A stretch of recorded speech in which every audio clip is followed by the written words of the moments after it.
Welcome back to the channel, and today we're diving into more viewers' broken graphics cards. Now, we've had a couple of videos already where viewers have reached out to me stating, hey, my graphics card is broken, it's destined for e-waste, I'm done with it, do you want it? And I'm like, absolutely. So if you're in that predicament, email me, dlmtechgarage@gmail.com.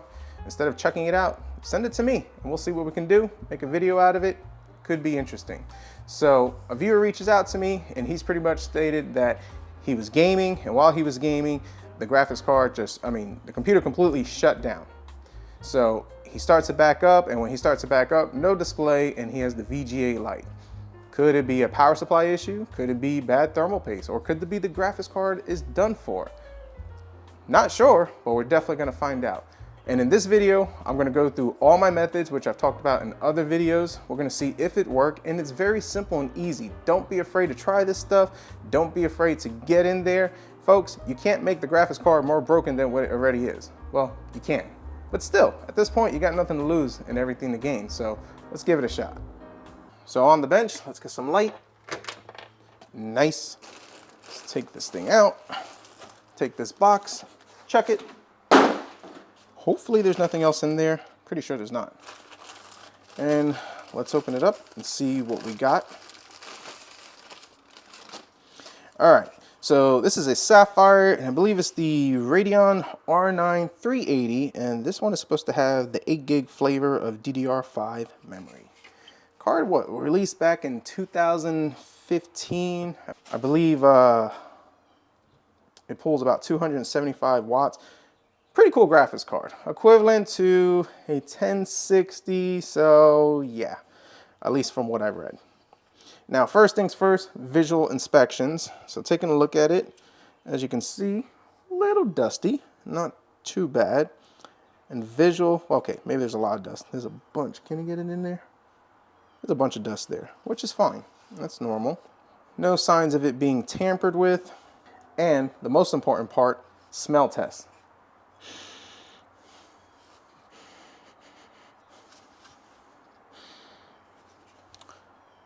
No signs of burn. So now this is where we have two roads to go down. First, we could just pop it in the bench, see what it does. But number two, considering that the amount of dust that's on it, I think I want to clean it first. Hear me out. Dust can be conductive, there could be other type of stuff on it, and maybe that caused the issue. So we could turn it on, and with all this dust and other stuff that we don't know that's on it, it could potentially create another short or another issue. So let's take it apart, clean it up, and see if it works. I'd rather go down that route. Yep, we got a plan, let's do it. So now every card is different, you know, in the sense that just depending on the condition determines whether we're gonna just turn it on right away or clean it.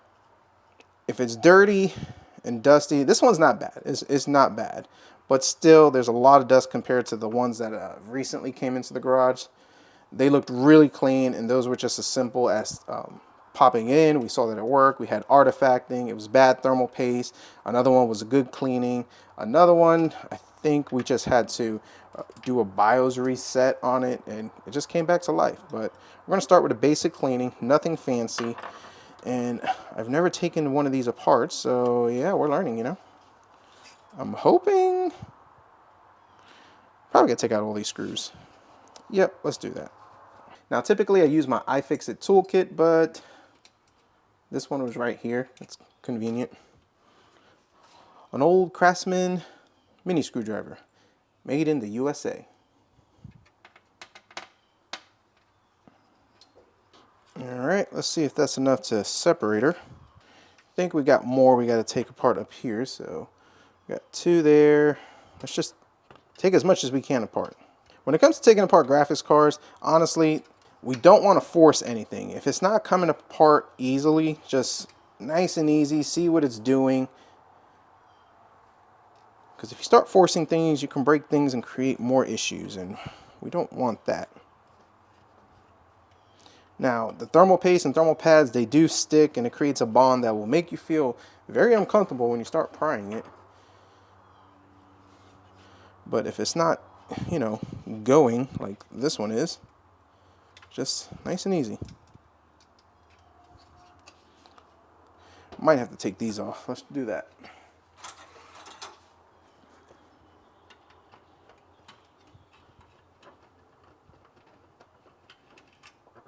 Now, are we missing a screw? There is a screw right over here, but I don't think that will affect us taking this apart. So what we're going to use is a pry tool, plastic for automotive, and just nice and easy.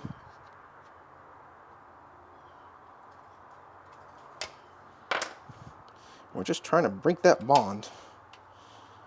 And this thing is very bonded. Whew. There we go. I gotta say, that is the worst part of this. But like I said, you can't make it more broken than what it already is. Let's pull out this connector. There we go. Alright. And we have our prize. And obviously we didn't have to take this stuff apart. Well, yes, these two screws over here goes to the heat sink. So we could have left this and this on and we would have been okay.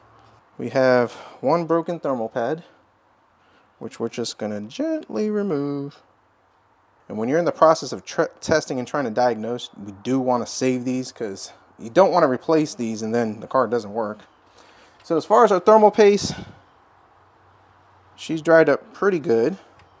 I'm not seeing anything that says, oh boy.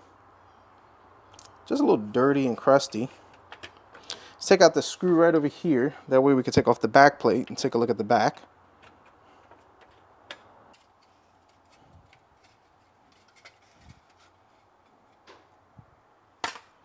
There we go.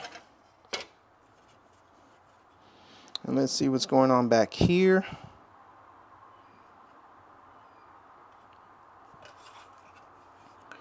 Really nothing too crazy. If you see something, let me know in the comments. Now, as far as this moist stuff, or appearing to be wet, that's typically these pads. They just ooze out, leak out. I forget what that's called, but it's typically what happens. So let's start and get some of this dust off. And then we'll take another look at it. Yeah, nothing sticking out. Let's get this little... Wow, this thermal pad is about done. Where does that one go?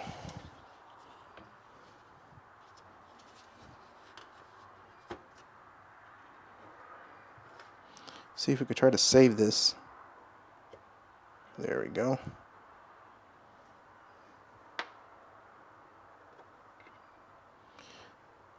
Now this one is hard. This would definitely warrant a replacement. These feel perfectly fine. Let's wipe off this thermal paste.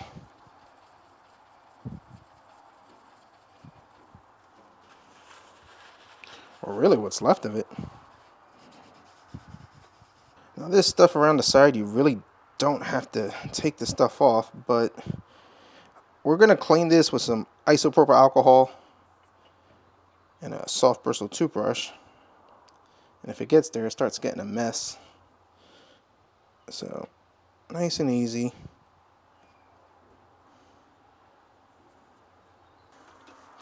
And we're going to spray this.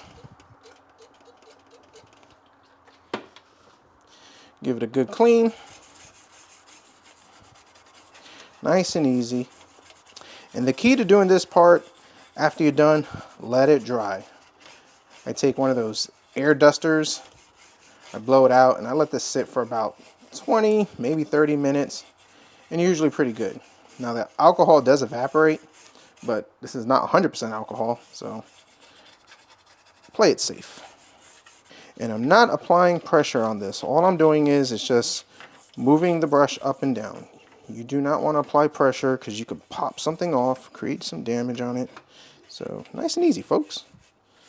Be sensitive. Graphics cards have feelings. And this is why you want to do a good cleaning, because you see this stuff over here, it just looks a little, not sure exactly what it is. It might be, I don't know, not sure exactly what it is, but stuff like this could potentially create a bridge and stop this thing from working. So we're gonna clean that up.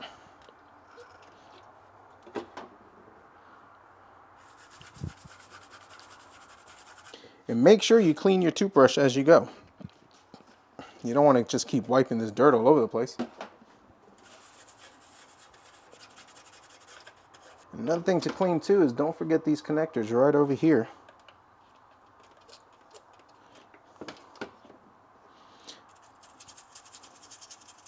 Sometimes they get some junk in them and that keeps the graphics card from working properly. And also check the pins. I've actually seen where these have gotten bent and created an issue. You just keep looking. You might find something, or you might not find anything, and it could just be that the graphics card is faulty. But at this point, like I said, nothing to lose, everything to gain.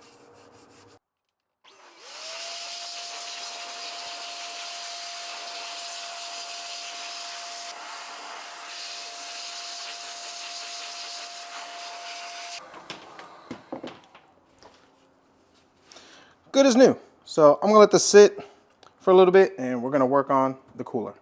Now, suggestion I make all the time, make sure you have a bench that you're willing to sacrifice.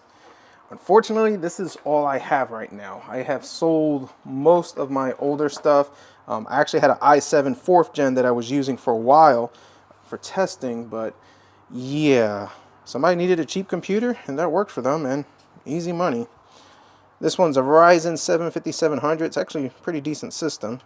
I mostly use it for, just kind of stress testing graphics cards and reviews and all that type of stuff. But in this case, if you have a graphics card that has a potential power issue, this would not be ideal. So keep that in mind. Have a rig that you're willing to sacrifice. Never use your personal rig.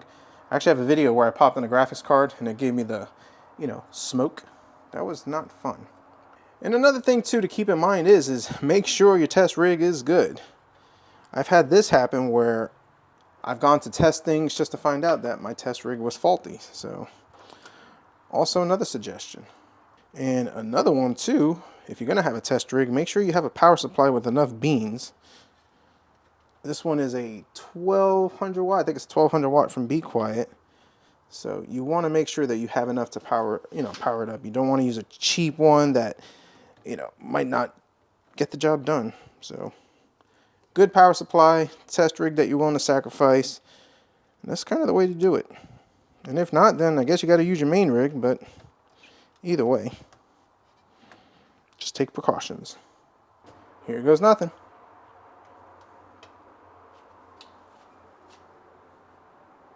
So we're not getting a screen, and we got the red light on the VGA just like the viewer said. So let's try another trick that worked for me last time.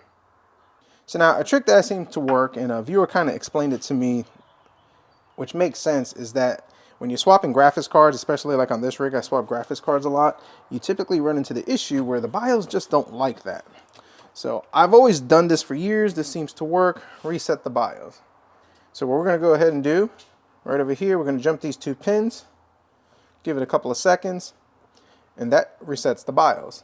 And if you watch one of my previous videos, I had a graphics card that was doing the same thing as this one was doing. When I reset the BIOS, it came back to life. So we'll give that a shot. Well, I wouldn't say the graphics card came back to life, but the computer was able to pick it up and we were good to go. Let's throw this guy back in. Let's fire it up. And it's going to take a few minutes because it's got to do all that training and all that type of stuff that it's supposed to do. So don't panic if it don't come on automatically after doing this. But what's already kind of concerning with me with this graphics card, well, not concerning, but giving me reason to believe that this might not come back around, the fans are not spinning. And I know some graphics cards have 0 decibel modes, but typically most graphics cards I've dealt with, as soon as you turn them on, the fans at least spin and then they come back. Well, obviously still not working, so this one might not be savable. As you can see, we still have the red light for the VGA. Fans are just doing nothing. So yeah. Now typically when you have that red light and things are not happening, that's a good sign that, yeah, it might not be working. But something to always try is try a different port. There could be a short in the HDMI. This one has a DVI port, so I'm just going to go ahead, plug this in to my monitor on the bottom. And it's always a good practice to try all the ports. I know I didn't mention it in one of my videos, and a lot of viewers made the comments of, hey, did you try this, that, and the other? I always try it. I just didn't document it, so let's see if this works. Doubtful, but hey, you never know. So no display, fans are not spinning, and we still have the red light of death. Folks, this GPU is probably done for. I'm going to try one more thing, mostly to just kind of see if we're even getting power to it, and then we'll call it. So I've exhausted all the basics that, I'm capable of doing as far as getting this graphics card working. So now I'm more curious on if this thing is getting power, if there's a short or anything like that. I'm not 100% like knowledgeable on this type of stuff, but I figured why not learn, and maybe if you guys see it and that know this type of stuff, you can kind of explain exactly what it is, what's going on, and what we could potentially do if we wanted to bring this graphics card around. So I took it off the CPU cooler, and so far I've learned not getting hot at all. No power going to it. So what is getting warm? I have this thermal cam that I got from Top Don. I'll post a link. Pretty awesome. And let's see if I can kind of get you in there. But as you can see, we have a spot on the right that is getting nice and warm. Well, not terribly warm, but warm enough. The chip with the blue paint on it, that is the only part that is getting warm. What that chip is, I'm not 100% sure, but it is obvious there's no saving this graphics card. Maybe that chip is shorted, not 100% sure. You guys can let me know in the comments. But for now, we're done. So unfortunately, we're not able to save this graphics card. We've had 7 come in from viewers, this being the 7th one, and unfortunately this one requires more diagnosis and skills than I have to be able to get this thing working. Using the basic methods like I've talked about, fresh thermal paste, cleaning the graphics card, checking all the ports, flashing the BIOS if need be. That stuff does work, and that has a great success rate. But sometimes you run into graphics cards like this, and yeah, you got to be more familiar with circuitry and all that type of stuff. Obviously, we were getting no power to the GPU, but we had power on this chip right over here, so not 100% sure what that means. I'll post a picture of that chip, and maybe somebody can identify that and let me know their thoughts on that. But it happens. Graphics cards like this, are they worth fixing? If you could fix it yourself and cheap, absolutely. Even though this is only a $50 graphics card, still a good spare one to have. And if you're able to fix it for like, what, a couple of dollars worth of parts, not a bad deal. But the ultimate goal would be to learn how to fix more expensive graphics cards, like obviously 30 series and 40 series. If you're able to save one of those, you can actually make some pretty good money if you're able to get them cheap. And then in the case that you do have an expensive graphics card that you're not able to fix yourself, or you don't want to pay for somebody to fix it, you can still sell them. 40 series, 30 series graphics cards, they sell for like $100, $200 broken on eBay. And obviously there's somebody that could pick it up and say, yep, it just needs this, and they need to solder that. And probably within 20 to 30 minutes of their time, they got themselves decent graphics cards. So definitely something to consider. So with all that being said, comment down below. Let me know your thoughts, concerns, criticisms. What do you think is wrong with this graphics card? What tips or tricks do you suggest for bringing graphics cards back around? And anything else that you think could help us? I'm not an expert. I'm just a guy in the garage tinkering around, trying to figure it out as I go, and showing you that if I can do it, anybody else can do it. If you like this video, definitely hit the like button, subscribe if you're not, and as always, we'll see what we come up with next.